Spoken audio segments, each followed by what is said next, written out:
Hello hello hello hello hello hello hello champions. तो बेटा आज हम क्लास 10th बेसिक मैथमेटिक्स का इडियो कार्ड का सैंपल पेपर जो हमारा 3 है, आज उसका हम सेक्शन ए खत्म करने वाले हैं। अब तक हमने ओसवाल के बहुत सारे पेपर कर रखे हैं, सैंपल पेपर कर रखा है, सेल्फ असेसमेंट पेपर कर रखा है, प्रैक्टिस पेपर कर रखा है, बेसिक का कर रखा है, स्टैंडर्ड का कर रखा है, इडियो कार्ड का कर रखा है, बेसिक वाला स्टैंडर्ड वाला। देखो सेक्शन ए बहुत इंपॉर्टेंट होता है। सेक्शन ए इतना इंपॉर्टेंट क्यों है? क्योंकि अगर आपने 80 आउट ऑफ 80 का टारगेट लेके चल रहे हो तो आपके डेफिनेटली इक्का दुक्का जो मार्क्स कटेगा ना, वो सेक्शन ए में कटेगा। बाकी सब आप संभाल सकते हो, लेकिन इक्का दुक्का मार्क्स जो सेक्शन ए में कटने के चांसेस बहुत ज्यादा होते हैं। तो मेरी ये पर्सनल रिक्वेस्ट रहेगी सभी बच्चों से कि आप क्या करना, सेक्शन ए को बहुत अच्छे से प्रिपेयर करना। हो सके तो सिर्फ अगर आपने बेसिक मैथ्स लिया तो ये नहीं कि सिर्फ बेसिक मैथ्स के पेपर सॉल्व करना, स्टैंडर्ड मैथ्स के जितना भी सेक्शन ए है उसे भी सॉल्व कर लेना। एक्स्ट्रा प्रैक्टिस के लिए आप गाला, मार्वेल, लिबर्टी के भी पेपर सॉल्व कर सकते हो। उसकी पूरी प्लेलिस्ट डिस्क्रिप्शन में पड़ी हुई है, वहां से आपको मिल जाएगी। चलिए आज का हम ये कार्यक्रम शुरू करते हैं। देखो आपको उन बच्चों के साथ ये वीडियो लेक्चर शेयर करना बहुत ज्यादा जरूरी हो जाएगा जिनको एक्चुअल उनकी नीड है। बेटा जो बच्चे कुछ पास होने के लिए प्रिपेयर करें कि भैया मुझे पास होना है, कुछ भी करके कुछ इंपॉर्टेंट क्वेश्चन कर लूँ ताकि मैं एक्चुअली निकल जाऊं। आपके कुछ दोस्त ऐसे होंगे तो उनके साथ डेफिनेटली ये वाला वीडियो लेक्चर जरूर से शेयर करना। चलो पहला क्वेश्चन क्या दिया हुआ है, the value of X and Y in figure. X क्या होगा, 9 2 18, एक्स होगा 18। डन, 18 4 72, मतलब 18 और 72। डन। नेक्स्ट क्वेश्चन की ओर बढ़ते हैं। इस क्वेश्चन में क्या क्या रखा है, द सिस्टम ऑफ इक्वेशन, थोड़ा जूम कर लेते हैं इसे। अच्छा अब सही है। The system of equation this है ना and this is equal to 0, उनके पास कैसा सोल्यूशन होगा। देखो आपको कैसा टाइप का सोल्यूशन है उसको जानना हो तो a1 by a2, b1 by b2 and c1 by c2 निकालना होगा।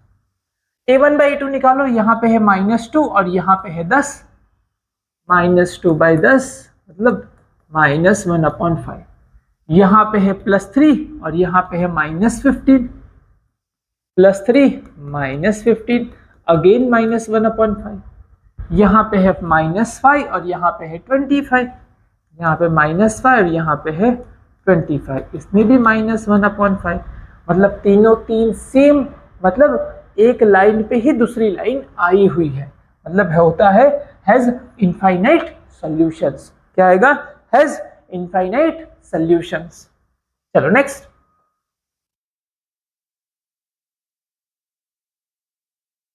if -2 is the zeros of this quadratic equation then alpha की वैल्यू मुझे निकालनी है। अगर इसका जीरोस है तो हमें क्या करना होगा, x की जगह पे जाके ये वाली वैल्यू रख देनी होगी। मतलब x की जगह पे अगर -2 रखो तो -2 का square -2 alpha -13 is equal to 0। Then चलो देखो, -2 का स्क्वायर 4, ये 2 अल्फा हो गया, ये अल्फा -13 इज इक्वल टू 0 हो गया। देन चलो ये हो गया तुम्हारे इधर, ये मतलब इस 9 हो गया, -9 वहां जाएगा तो +9। अच्छा और ये 3 अल्फा, इसने इसको 3 से काट दिया, so alpha is equal to 3 होगा। क्या हो जाएगा, अल्फा इज इक्वल टू 3 हो जाएगा। चलो बहुत ही आसान पेपर चल रहा है बेटा, बहुत ही आसान, मजा आएगा देखना। Which of the following is not a quadratic equation? देखो अब सारे तो सॉल्व नहीं करेंगे, सारे तो सॉल्व नहीं करना, दिमाग लगाना कि अगर दोनों तरफ x² का कोएफिशिएंट अगर सेम दिखाई दे रहा है तो वो x² कट जाएगा, तो वो क्वाड्रेटिक नहीं बचेगा। देखो ऐसा कुछ है, देखो यहाँ ये क्वाड्रेटिक होगा, सॉल्व करने की जरूरत नहीं है। यहाँ पे x इंटू एक्स x² होगा, लेकिन इस तरफ काटने वाला कोई है ही नहीं, यहाँ पे एक्स स्क्वायर है ही नहीं, मतलब पहला वाला क्वाड्रेटिक है ही। चलो इधर एक्स स्क्वायर आएगा, तो इसका क्या आएगा एक्स स्क्वायर, और इधर x इंटू 4 कितना हो जाएगा 4x स्क्वायर, मतलब यहाँ का एक्स स्क्वायर और यहाँ का 4x स्क्वायर, मतलब कुछ ना कुछ एक्स स्क्वायर बचेगा। 4x स्क्वायर में से एक्स स्क्वायर जाएगा तो 3x स्क्वायर बचेगा, मतलब एक्स स्क्वायर बचेगा। चलो तो ये भी क्वाड्रेटिक है, इसको देखो एक्स क्यूब 2x स्क्वायर, इसको एक्सपांड करेंगे और इसको एक्सपांड करेंगे, ठीक है, इसको एक्सपांड करो, इसको एक्सपांड करोगे तो कुछ होगा। लेकिन एक काम करो, पहले इससे देखो, क्यूब वाले को छोड़ो, पहले इसे देखो। ये जो है ना, इसमें एक्स स्क्वायर का कोएफिशिएंट कितना है 1, और इसमें एक्स स्क्वायर का कोएफिशिएंट कितना होगा 1। कैसे, ध्यान से देखना, इस तरफ है x square minus 3x plus 2, और इस तरफ क्या होगा पता है, इसका एक्सपांड करो x square minus 6x plus 9, ये दोनों कट जाएंगे। जनरली दिमाग में क्या होता है पता है, क्यूब वाला पकड़ के देखो, क्यूब वाला क्वाड्रेटिक होगा या नहीं होगा, दिमाग वहीं पे आकर रुकता है। लेकिन बहुत बार ऐसे ही क्वेश्चन दिए होते हैं, जनरली तुम्हें जितने भी घुमाने फिराने वाले क्वेश्चन आएंगे ना बोर्ड में, वो ऐसे ही दिए होंगे, यहाँ पे एक्स स्क्वायर और यहाँ पे भी ऐसा कुछ दिया होगा स्क्वायर के फॉर्म में। इसका स्क्वायर करोगे ना तो अपने आप देखो, इसका कोएफिशिएंट 1 है और इसका भी कोएफिशिएंट 1 हो जाएगा, एक्स स्क्वायर का कट जाएगा। क्लियर है? चलो बाकी आप पूरा सॉल्व करके भी कर सकते हो, लेकिन टाइम कंज्यूम होगा, दूसरा कुछ नहीं। चलो अब नेक्स्ट क्वेश्चन की ओर बढ़ते हैं। द टर्म ऑफ एपी वाला question 4, 9, 14, 19, which of the following expressions does not represent the terms of AP? चलो इसका हम an निकाल लेते हैं, सिंपल सा खेल। an is equal to a plus n minus 1 into D. a की वैल्यू क्या है 4 और d की वैल्यू कितना है 5, 4 1 5, 5 मल्टीप्लाई कर दो, पाई एन माइनस 5, 5 में से 4 गया 1, पाई एन माइनस 1, पाई एन माइनस 1। डन।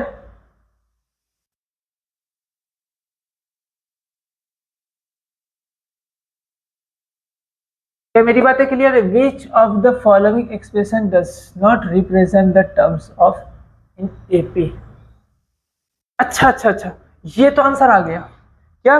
ये वाला आंसर तो हमारा आ जा रहा है, बट अगर इसमें ये माइनस 1 है, ध्यान से देखना,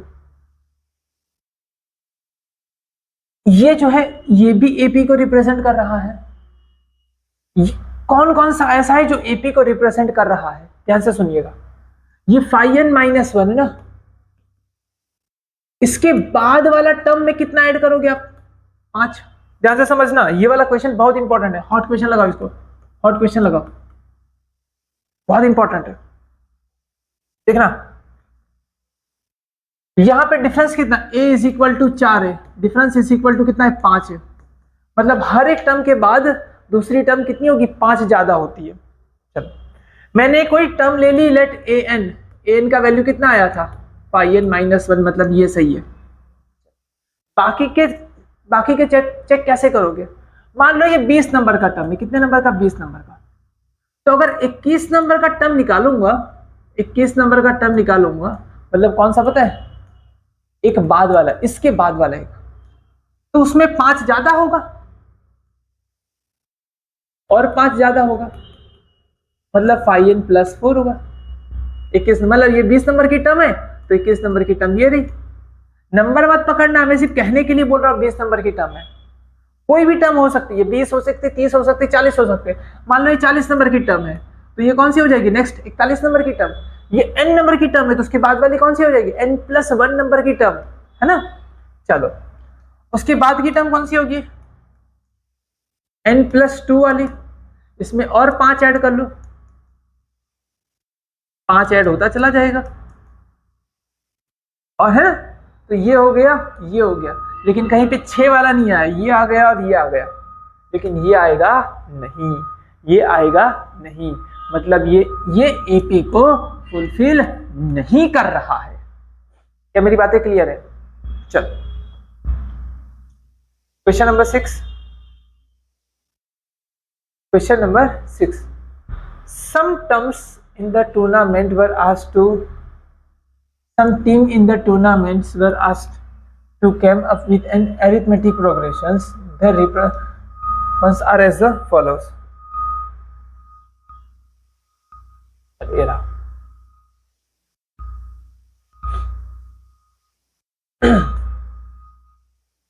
Which teams correctly came up with AP? कौन सा इसमें AP है? सही AP. पहला 8 है, 8 में से 2 कम किया 6, सही है. 6 में से 2 कम किया 4, सही है. 4 में से 2 कम किया 2, सही है. मतलब इसका D हमेशा -2 है. 43.5 से 41 होना कितना कम हुआ? इसमें से इधर जाने के लिए कितना कम हुआ बेटा? 1.5, सही है. कितना कम हुआ? 1.5, सही है. नहीं, 2.5 कम हुआ, सॉरी. यहाँ से यहाँ पे जाने के लिए 2.5 कम हुआ, सही है. क्या इधर से इधर जाने के लिए 2.5 कम हुआ? हाँ जी सर, 2.5 तो कम हुआ. इधर से इधर जाने के लिए 2.5 वापस कम हो गया, ये भी सही है. फिर क्या इधर से इधर जाने के लिए 2.5 कम हुआ? हाँ जी सर, 2.5 कम हुआ. मतलब इसका D जो है वो 2.5 है, वो भी माइनस, सही है. इसका देखो, -17 से -19, यहां से यहां जाने के लिए -17 से -19 हुआ, मतलब -2 कम हुआ. इधर भी -2 हुआ, इधर भी -2 हुआ, ये भी सही है. ये भी सही है, हमेशा 0 0 हुआ है, ये भी सही है. मतलब चारों चार all teams ABCD are can with AP. सब लोग AP से परफेक्टली आए हैं. चलो next. Distance of this point from y axis. अगर y एक्सिस से डिस्टेंस निकालना है तो x कोऑर्डिनेट को लेना होगा. अगर x एक्सिस से डिस्टेंस निकालना होता तो y कोऑर्डिनेट को लिया जाता. ध्यान से समझ में आया बेटा? x एक्सिस से डिस्टेंस निकालना है, x एक्सिस से डिस्टेंस निकालना है तो आपको y कोऑर्डिनेट लेना होगा. अगर y एक्सिस से डिस्टेंस निकालना है तो आपको x कोऑर्डिनेट लेना होगा. x कोऑर्डिनेट कितना है? -2. तो डिस्टेंस -2 नहीं होगा, डिस्टेंस होगा 2 यूनिट ओनली. कितना होगा? 2 यूनिट ओनली. क्लियर है? चलो, क्योंकि डिस्टेंस हमेशा पॉजिटिव होता है. The distance between this 2 points is, आओ देख लेते. डिस्टेंस का फॉर्मूला क्या होता है गोलू? डिस्टेंस का फॉर्मूला होता है x2 - x1 whole square y2 - y1 whole square is equal to distance का स्क्वायर. x2 कितना है? x2 ये रहा, ये x1 है. x2 है -2/3 minus minus plus 11/3 whole square. 5 - 5 का स्क्वायर. नहीं, चलो इसको कर. 11/3 नीचे 3 हो गया. 11 में से कितना गया? 2 गया, 9 है ना. डी स्क्वायर, ये डी स्क्वायर स्क्वायर तो चला गया, मतलब इसने इसको 3 से काट दिया. मतलब डिस्टेंस इज इक्वल टू 3. कितना आया? Distance is equal to 3.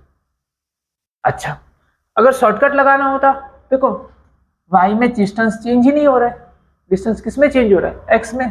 तो सीधा x का डिफरेंस ले लेना होता. x में डिफरेंस ले लोगे, सीधा आंसर आएगा. चलो,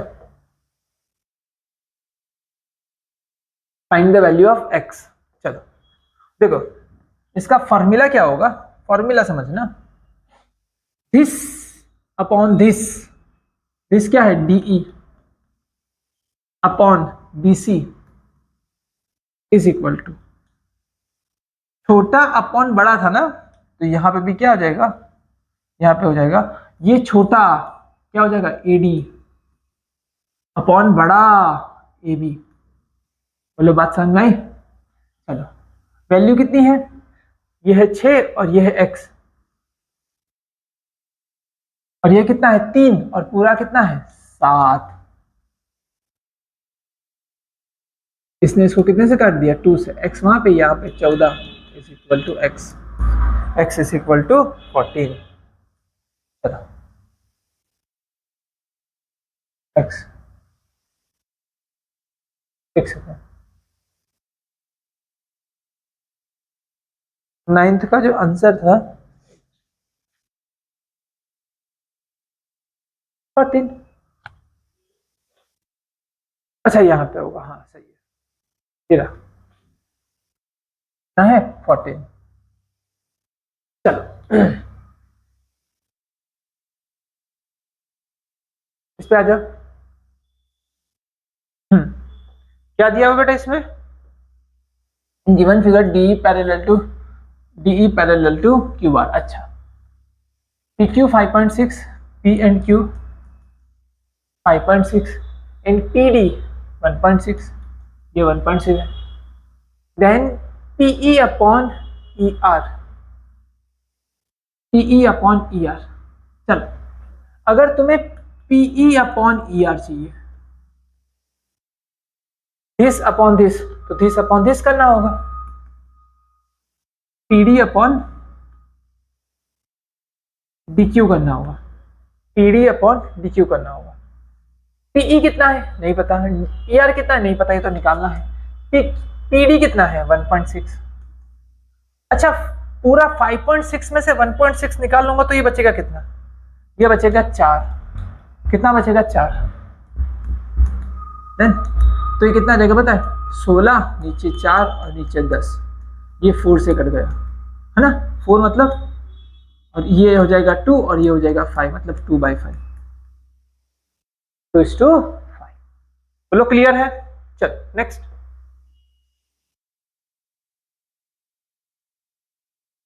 क्या दे रखा है ये वाला, फटाफट उड़ाओ। ZY टेंजेंट है, ये Z और Y ये टेंजेंट है। अच्छा हाँ, और क्या दे रखा है एंगल? तो WZY ये वाला एंगल ऐसे 20 दे रखा है, बाहर का, ट्राइंगल के बाहर का एंगल है ना, 20 दे रखा है। देन WXZ पूछा गया है। देखो यहाँ पे ये जो ट्राइंगल है, ये ट्राइंगल ये पूरा 90 होता है। कितना होता है? 90।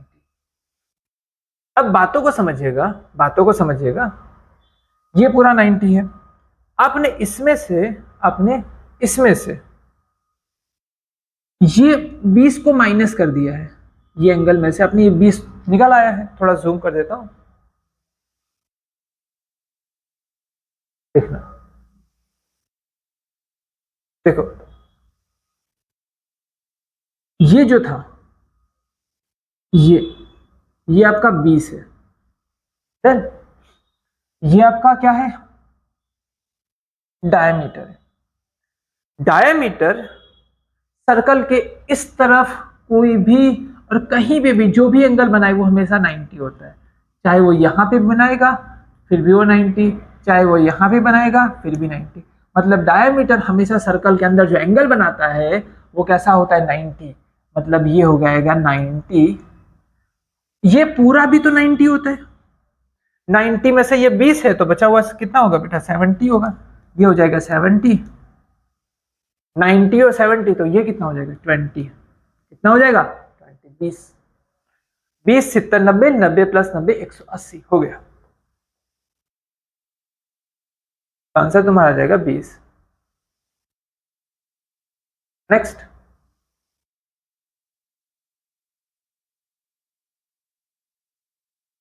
sin A is equal to 3/5, then tan A plus cot A is equal to dash।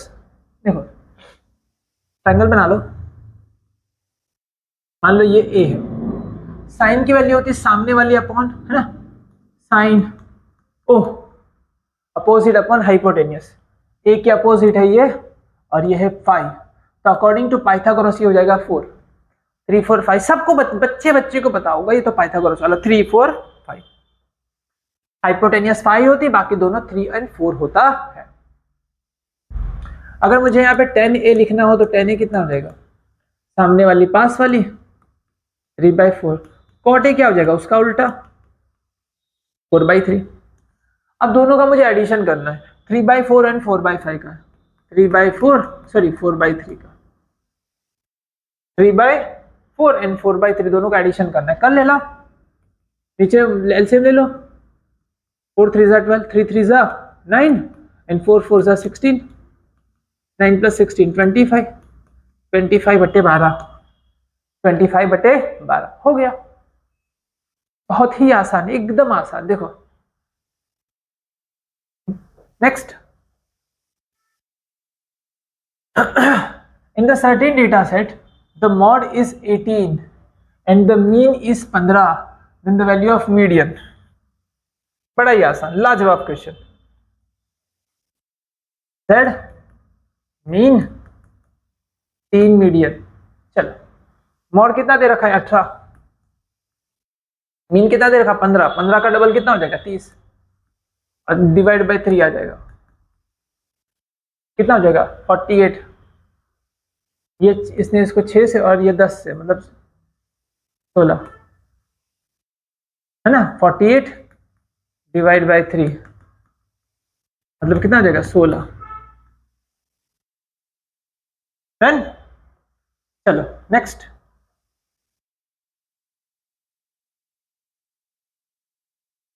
a number is selected at random from the first 60 natural number, then the probability that the number is divisible by 5 but not divisible by 10, 5 से divisible हो but 10 से divisible ना हो।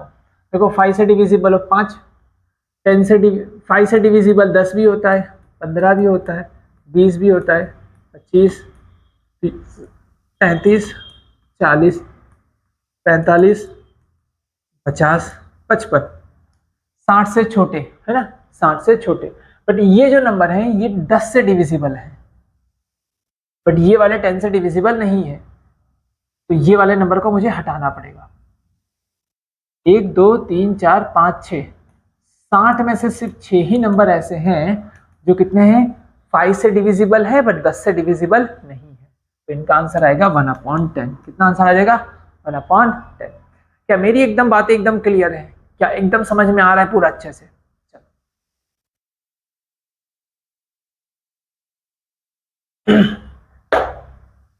इन a circle of radius 6 centimetre, अच्छा circle की radius 6 centimetre, a tangent PQ is drawn from the external point, ये रहा PQ बनाया गया है, such that PQ is equal to 8, PQ की वैल्यू है 8। चलो the centre of the circle and length of OP की वैल्यू मुझे निकालनी है। तो अब तो ये क्वेश्चन बच्चों को पता होगा यार। देखो सबको पता होता है टेंजेंट हमेशा कैसा डिग्री बनाता है बेटा, रेडियस के साथ 90 डिग्री बनाता है। तो मतलब ये दो साइड दे रखी है, तुम्हें क्या निकालना है, तुम्हें निकालना है हाइपोटेन्यूस निकालना है। हाइपोटेन्यूस क्या करना है, निकालना है ना। तो हाइपोटेन्यूस क्या हो जाएगा, हाइपोटेन्यूस हमारा PO का स्क्वायर, ये मतलब this square plus this square, this square मतलब कितना 8 स्क्वायर प्लस 6 स्क्वायर, 8 मतलब कितना होता है 64 और ये होता है 36 मतलब 100 मतलब 10 का स्क्वायर, कितना हो गया PO 10, PO कितना हो जाएगा 10 हो जाएगा।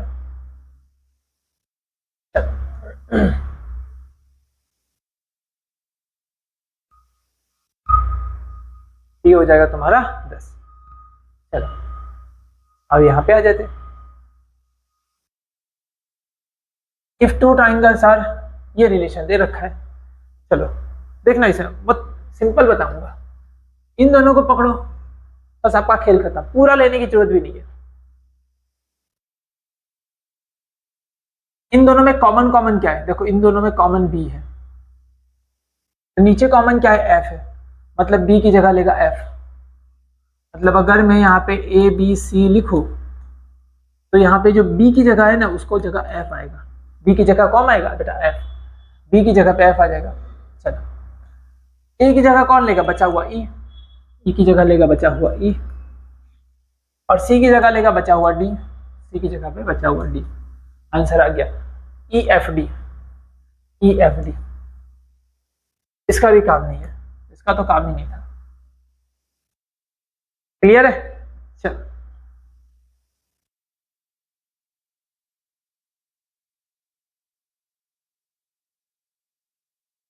A circular dartboard has a radius 21 centimeter. A bull's eye has a radius 7 centimeter, है ना। The area where is the dart can hit excluded the bull's eyes. चलो 17 वाला क्वेश्चन बड़ा मजेदार है। आपको क्या करना होगा, ध्यान से समझिएगा। आपको क्या करना है, ध्यान से समझिएगा। पूरा ये ऐसा है जिसकी रेडियस है 21, उसमें ऐसा एक सर्कल बना रखा है जिसका रेडियस है 7। तो बचा हुआ एरिया क्या हुआ, ये है ना, इसमें नहीं जाना चाहिए। तो बचा हुआ एरिया मतलब पूरे एरिया में से मैं छोटा वाला ब्लू वाला एरिया माइनस कर दूं, मतलब सर्कल का रेड सर्कल में से मैं ब्लू सर्कल हटा दूं, तो रेड सर्कल का एरिया कितना हो जाएगा, मतलब अगर मैंने इसकी रेडियस, इसका एरिया कितना हो जाएगा पाई 21 का स्क्वायर, और इसका एरिया कितना हो जाएगा पाई 7 का स्क्वायर। बात समझ में आ गई? तो तुम पागलपंती मत करना, पहले इसको सॉल्व करो पूरा, फिर इसको सॉल्व करो, फिर माइनस करो। गधे नहीं, स्मार्ट है। देखना पूरा एरिया कितना था पाई 21 का स्क्वायर, छोटे वाले सर्कल का एरिया कितना है पाई 7 का स्क्वायर। देखना पाई पाई कॉमन निकाल लो, पाई पाई कॉमन निकाल लो, 21 का स्क्वायर माइनस 7 का स्क्वायर ब्रैकेट में डालो, 21 का स्क्वायर माइनस 7 का स्क्वायर। अभी बड़ा आसान हो गया, एक बार माइनस एक बार प्लस, पाई की वैल्यू लिख दो 22/7, ये हो गया 28 और ये हो गया 14। इसने इसको 2 से काट दिया, मल्टीप्लाई कर लेना, आपका काम खत्म। 44 इंटू 28 कर लेना, आपका आंसर आ जाएगा। आंसर तकरीबन जो कितना आ रहा है, आंसर आ रहा है 1232, 1232, 1232, 1232। चलो नेक्स्ट।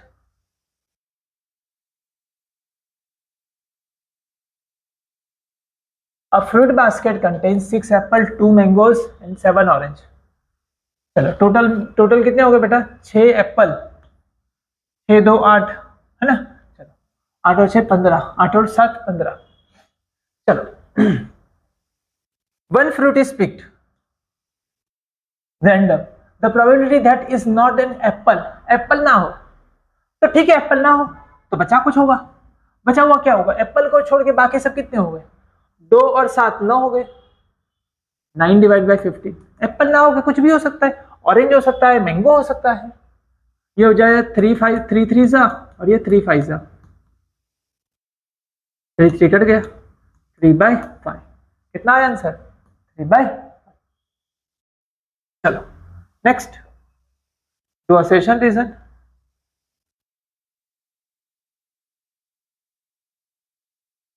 चलो ये रहा,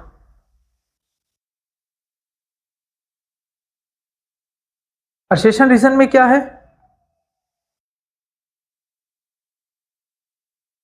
चलो in triangle ABC, in triangle ABC D and E are the points on the side AB and AC।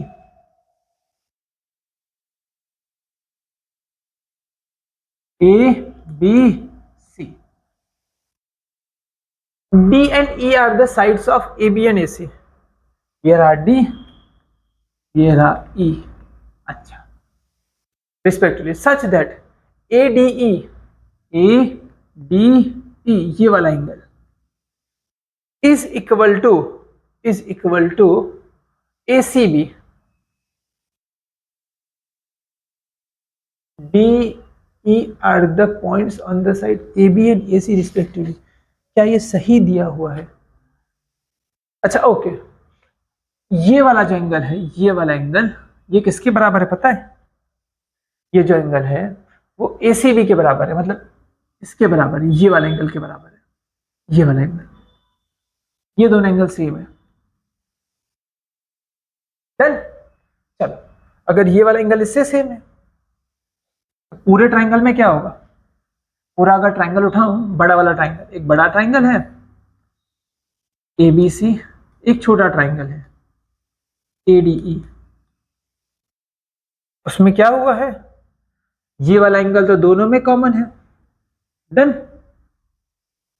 और ये वाला एंगल जो है वो इसके बराबर है ना, ये वाला जो एंगल है वो इसके बराबर है, तो ये वाला एंगल तो इसके बराबर हो जाएगा, ये वाला जो एंगल है वो इसके बराबर हो जाएगा। सिंपल सी बात, बोलो क्लियर है। तो अब क्या होगा, ध्यान से समझिएगा। देखो ये इसके बराबर हो गया, ये इसके बराबर हो गया, ये तीनों आपस में एक दूसरे के बराबर हो गए। तो यहां पे ए जो है वो ए, बी की जगह पे डी और सी की जगह पे डी, सी की जगह पे नहीं, बी की जगह पे ई और सी की जगह पे डी, ऐसा आएगा। ACB, अगर मैं सी को आगे कर दूं ACB, तो यहां पे सी की जगह पे जो था ए, देखो ए की जगह पे ए है, हाँ सही है। बी की जगह पे ई था ना, तो बी की जगह पे ई कर दो, और सी की जगह पे डी था तो डी कर दो, ADE होगा, ADE होगा। हाँ भैया तुम सही हो, तुम ट्रू हो, ट्रू। अच्छा आगे, reason, if lines divide the two sides in a triangle in the same ratio. अच्छा, इसको सेम रेशियो में डिवाइड करते हैं, then the line is parallel to third side. हाँ ये थियरम था, मान लो ये 2/3 का रेशियो, ये भी 2/3 का रेशियो, तो इसको ये पैरेलल ही होती है, ये भी थियरम है, सही है। लेकिन भाई तुम दोनों में आपस में कोई रिलेशन नहीं है, असर्शन भी ट्रू है, रीजन भी ट्रू है, बट रीजन जो एक्सप्लेनेशन नहीं है, मतलब तुम्हारा आंसर आएगा बी, आंसर आएगा बी। बी आंसर क्यों आएगा, बी आंसर क्या है, assertion true, reason true, but reason जो एक्सप्लेन नहीं कर पा रहा है, एक्सप्लेन नहीं कर पा रहा है। चलो नेक्स्ट 30, अब देखो 30 को भी, if the mean of data set is 42 and the mode is 36, then median is 40। आप यहां से मीन, मीडियन और मोड की वैल्यू फॉर्मूला से आप निकाल सकते हैं। चलो तो देखो मीन जो है वो ये रहा, the set of mean is 42, अच्छा, मोड इज 36, मोड 36 है, और जो मीडियन है वो 40 है। देन अब इसको सॉल्व करके देख लेते हैं। एक मोड, दो मीन, दो मीन मिला के 3 मीडियन होनी चाहिए, है ना, 3 मीडियन होनी चाहिए। अब इसे सॉल्व करते चलो, या 3 मीडियन होने चाहिए, तो 3 को डिवाइड में डाल दो तो मीडियन मिल जाएगा। z की वैल्यू 36, इसका डबल कितना कर लो 86,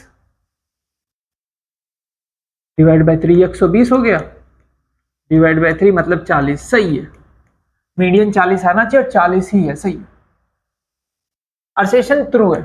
रीजन पे आ जाओ, रीजन क्या कह रहा है, mean is equal to 3 median three mean minus, नहीं फॉर्मूला गलत है, फॉर्मूला गलत है, रीजन फॉल्स है, assertion is true but reason is false. और यहाँ पे इसी के साथ ये वाला पेपर होता है खत्म। अब मिलते हैं नेक्स्ट पेपर में। इसी तरीके से अच्छे से पढ़ाई करते रहिएगा, अपने दोस्त को भी ये वाला लेक्चर शेयर करके कि उनकी भी मदद करते रहिएगा। मिलते हैं नेक्स्ट क्लास में, तब तक के लिए हैव अ गुड डे।